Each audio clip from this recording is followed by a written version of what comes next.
ασφάλεια και υγιεινή συνεργασία. Σήμερα θα μιλήσουμε για το μέσα ατομικής προστασίας. Όπως έχουμε πει, είναι πολύ σημαντικό κάθε εργαζόμενος να χρησιμοποιεί αυτά τα μέσα έτσι ώστε να μειώσει τους κινδύνους σε περίπτωση ατυχήματος. Στην προσπάθεια μας αυτή θα βοηθήσει ο ΝΕΙΠΟ, ο οποίος είναι προϊόν του Ευρωπαϊκού Οργανισμού για την Ασφάλεια και την Υγεία στην Εργασία, όπου με τα χαρακτηριστικά χιουμοριστικά του βίντεο θα περνά τα μηνύματα αυτά που σχετίζονται με το θέμα της προστασίας. Ξεκινάμε λοιπόν από το κεφάλι, το οποίο όπως βλέπουμε πρέπει να προστατεύσουμε από εκτείναξη αντικειμένων εκτός του εργαζομένου, πρόσκρουση σε κάποια αντικείμενα, τον ήλιο και τέλος από τον ηλεκτρισμό. Το θέμα βέβαια δεν είναι απλά να φοράμε κάποιο κράνος ή κάποιο καπέλο.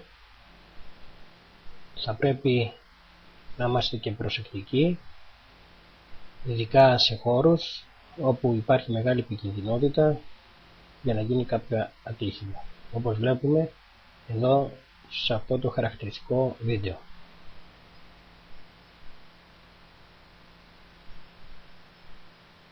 Στη συνέχεια ερχόμαστε στην προστασία του κορμιού.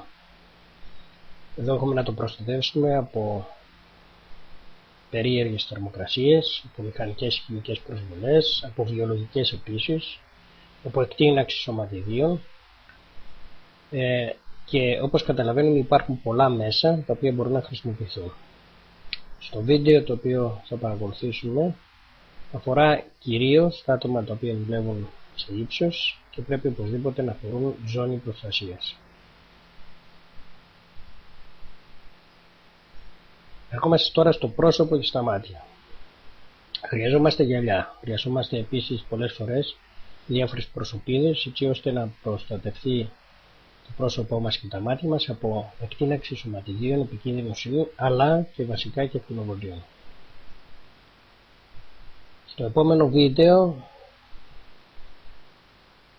θα δούμε ότι ο ΝΕΙΠΟ επηρεάζεται ή προσβάλλεται καλύτερα από κάποιες ακτινοβολίες, όχι μόνο γιατί δεν πρόσεξε, αλλά βασικά γιατί η σήμανση για το θέμα της προστασίας των ματιών του ήταν σε λάθος σημείο. Θα πρέπει λοιπόν να λαμβάνουμε υπόψη μας ότι η σήμανση θα πρέπει να είναι στο κατάλληλο σημείο έτσι ώστε να μην παραπλανούμε τον εργαζόμενο. Ερχόμαστε στα αυτιά. Εκτός το ότι κινδυνεύουμε από τον θόρυβο να πάθουν τα αυτιά μας, θα πρέπει να λάβουμε υπόψη μας ότι υψηλός θόρυβος μπορεί να προκαλέσει εκνευρισμό, άγχος, να μας επηρεάσει τα νεύρα, με αποτέλεσμα να γίνει κάποιο άλλο ατύχημα. Στο βίντεο το οποίο παρακολουθούμε είναι από την εκστρατεία που είχε γίνει το 2005 με σλόγγαν Stop That Noise, όπου φαίνεται ξεκάθαρα πόσο μπορεί να μας επηρεάσει υψηλός θόρυβος στα αυτιά. Στη συνέχεια θα μιλήσουμε για τις αναπνευστικές οδούς. Εδώ χρειαζόμαστε μάσκες για να συγκρατούν τοξικά αέρια και τη σκόνη. Οι μάσκες αυτές μπορεί να έχουν ένα φίλτρο, μπορούμε όμως να είναι αυτοδύναμες αναπνευστικές συσκευές με φιάλιο οξυγόνου ή και κεντρική εγκατάσταση με αέρα εξωτερικό. Ερχόμαστε στα χέρια. Κυρίως είναι γάντια.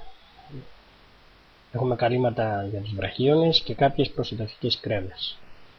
Προστασία αφορά και ουσίες που έρχονται σε επαφή με το δέρμα, αλλά και υψηλές θερμοκρασίες και κίνδυνος ηλεκτροπληξίας και καθώς επίσης αιχμηρά αντικείμενα. Στην επόμενη διαφάνεια φαίνονται δύο πίνακες. Ο ένας αφορά γάντια που αφορούν ηλεκτρισμό και ο άλλος πίνακας γάντια τα οποία αφορούν διάφορες άλλες περιπτώσεις όπως χαμηλή θερμοκρασία, οξέα, ελαία κλπ. Θα πρέπει να είμαστε λοιπόν προσεκτικοί στο τι επιλέγουμε γιατί να χρησιμοποιήσουμε και να προστατεύσουμε τα χέρια μας. Τέλος, ερχόμαστε στην προφύλαξη των ποδιών. Εδώ κυρίως έχουμε τα κατάλληλα υποδήματα, ανάλογα με το τι δουλειά κάνει ο εργαζόμενος, αλλά θα πρέπει να λάβουμε υπόψη μας ότι οτιδήποτε άλλο που μπορεί να προστατεύσει τα πόδια του εργαζόμενου αναφέρεται μέσα σε αυτά τα μέσα ατομικής προστασίας.